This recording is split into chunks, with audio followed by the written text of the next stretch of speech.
Tickle, tickle, tickle, tickle. So my poor parrot is in isolation, just like us. So I bought him this new toy to keep him happy. He normally rips one of these similar but small. This is heavy duty, but the smaller items he can rip apart in approximately 3-4 days. This is his new toy. He might bite me, but let's have a little look. Get it up here. Charlie, Charlie, Charlie, look at this. Oh my gosh.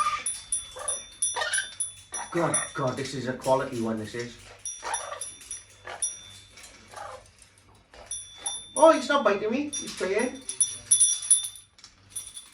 Hello, little buddy. Tickle, tickle, tickle, tickle, tickle, tickle, tickle, tickle, tickle, tickle, tickle, tickle, tickle, tickle, tickle, tickle, tickle. What are you doing? He's hanging upside down, he's having his little belly tickled. Oh, be careful. So there's his new monster toy. Look at that. That is huge. Yoo-hoo, Charlie.